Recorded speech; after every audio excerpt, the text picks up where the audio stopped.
for joining us today. My name is Ava Krehbiel. And I'm Ella Miskovsky, and this is why we're dumb. If you ever wonder, why is the class average so low? Just know, it's probably us. Hey, did you hear about that girl who got an 8% on her pre-cal test? Yeah, I did. Wasn't that? Yep, that was me. We'd like to use personal experiences like these to shed light on a growing concern that impacts the foundation of our future. That would be the negative effects of technology and artificial intelligence on the education of today's youth.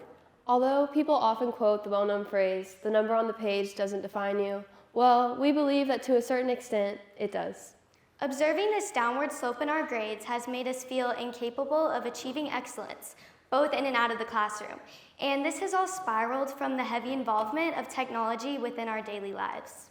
Technology has revolutionized the way we live, learn, and communicate. However, this comes with its own set of challenges, specifically in the world of education. So to start, we're going to need a few friends to help us out. This is Ed. Ed represents the human population as a whole. And this is Otto, the reason we're dumb. Let's elaborate on why. To do so, we will be using a smartometer. This will show the measure of intelligence for both Ed and Otto. Now, keep in mind, Ed represents average human intelligence, not on the same level as someone like Ava. Whoa! Remember, intelligence has to be developed and enhanced through personal experiences and education. This doesn't come naturally to everyone. You know, I'm not as dumb as people think. I actually happen to have one of my most recent essays that I got an A on. Let me read you a sentence. Shakespearean's work epitomizes the quintessence of timeless literacy of opulence, entwining intricate narratives with profound linguistic dexterity. Wow, Ava, that's really good. I know, right? If you couldn't notice, I couldn't pronounce half the words on this page, nor do I know what they mean. And that's because I didn't write it. You want to know who wrote that? Who? ChatGPT wrote it. This is just one simple representation of how easy it is to use AI to manipulate your ideas. As you could tell, Ava had no idea what she was talking about. I mean, she was clueless. But if she were to submit that to a teacher, it would get her an easy A. Once upon a time, before technology, humans ruled the world solely based on their own intelligence. No assistance needed, the smartometer is full. Education relied on interactive teachings and knowledge passed down through generations.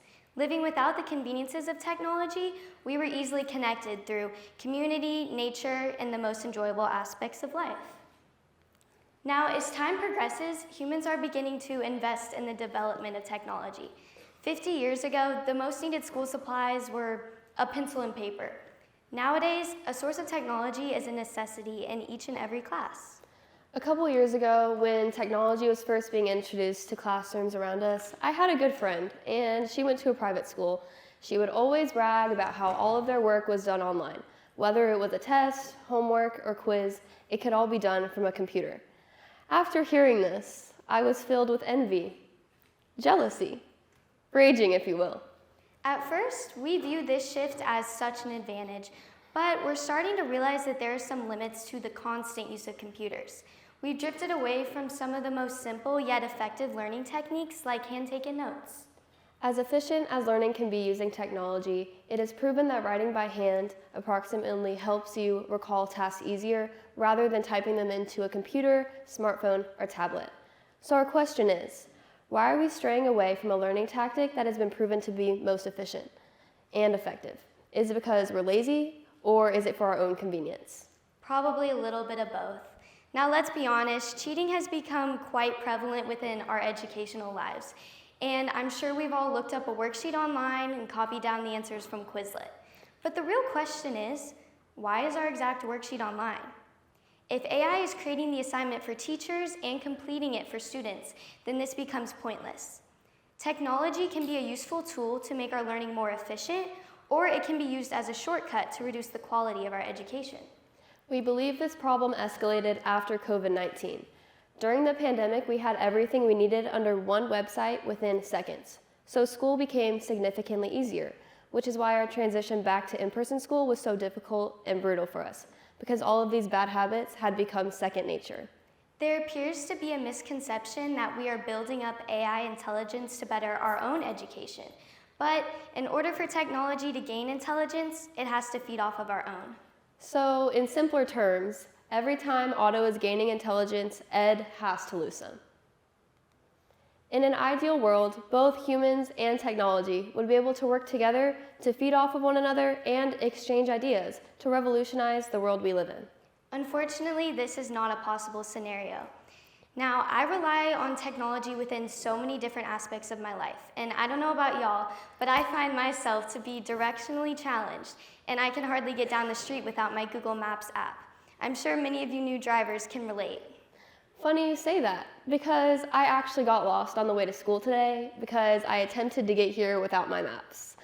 Although this may seem like a harmless trait, it is proven by mental health experts that those who navigate using GPS have decreased activity in their memory rather than those who can navigate using landmarks. People rely on Google Maps for directions, and that leaves them fully dependent on technology when driving. Now, bringing it back to our friends here, you can see that both Ed and Otto want to hold all the knowledge in the world, but this is just not realistic. So now, Otto holds majority of Ed's intelligence. It is evident that humans' heavy reliance on technology has diminished some of our essential skills, such as critical thinking and problem solving. With easy access to Google and AI-powered sources, we are often inclined to seek quick, easy answers rather than engage in deep analytical thinking. When we constantly do this, there is no growth of the human brain, resulting in a shortened attention span, which, come on, you got it. What's the rest of the sentence? What are you doing? We're mid-speech live audience, like we are on stage doing this. And scene. Gotcha. Funny enough, this was the perfect example to represent how short our attention spans have become over time. Kind of pathetic. You're right, I am easily distracted, most likely because I'm constantly exposed to short videos on social media. I mean, my TikTok screen time is a little crazy. Studies have proven that the average attention span is now only 8 seconds due to entertainment and social media, such as TikTok, Instagram, YouTube, and more. We are all guilty of aimlessly scrolling the day away on the internet, and this leads to students like us to struggle with concentration in the classroom, causing our grades to plummet. Personally, when I'm listening to simple instruction that takes more than 5 minutes long, count me out. Who's with me? I am. So, more time has passed, and guess what? What? Otto now holds all of Ed's intelligence, leaving Ed fully dependent on him for information. Now, who saw that coming? I know I did. This may seem far-fetched now, but AI is predicted to replace masses of jobs by 2025. To put things into perspective, that is just next school year. Now, we are well aware that AI is not going to replace all the jobs, but that's still a frightening statistic to look at.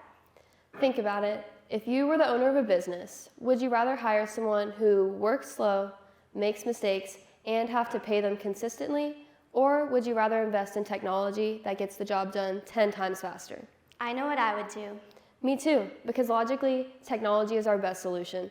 We are constantly giving AI the opportunity to be exposed to opportunities and job occupations. Something we have once created has now become our biggest competitor. Through our pursuit for knowledge, technology absorbs our collective wisdom and it processes it at a rapid pace. This infusion of knowledge into technology drives it to almost outshine human capabilities. Now, moving on to something a little more relatable. Who here is in pre-cal? Me? Me too, and I find it to be the hardest math class I have ever taken. After a test, my pre-cal teacher passes out our worksheets with our grades on them. She slides the paper face down towards me, gives me a sympathetic look, and watches as I flip it over to reveal my big, fat 45. At this point, I'm just unfazed and I move on with my day. Miss Bolero, if you're out there listening, I want you to know that it's like opening presents on Christmas morning when I get that whopping 85 on the unit test. And you know what? I'm proud of myself. I really am. But it's crazy to realize that a couple years ago, I considered 85 to be a bad grade. Over time, I've recognized that my standards have dropped so low. And I know that I am capable of so much more, yet I have settled for mediocre. And this has nothing to do with our teacher, because she is easily one of the best math teachers we've ever had. This is because I constantly rely on the answer key to finish my homework for me, rather than doing the practices myself.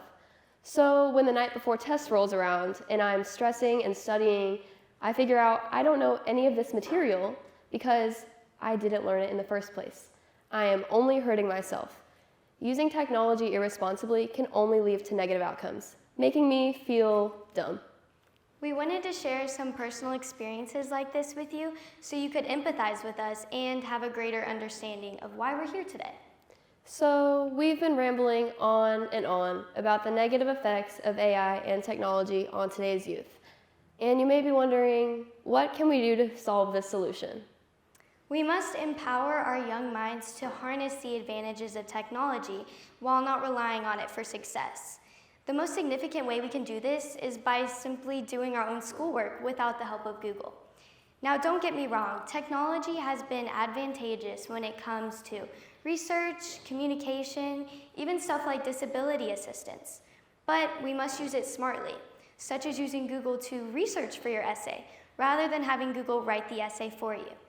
As we strive to learn, using technology as a resource rather than a crutch, we will find ourselves becoming much more driven people. I know this may sound like a lot, but can we all please agree to look at the bigger picture here and claim back what was originally ours? Knowledge. Unfortunately, me and Ella's smartometer has become quite low these days, and that's because we've been relying on technology more and more. So yes, we may be a little dumb, but at least we can pinpoint how we got here. Thank you so much for your time.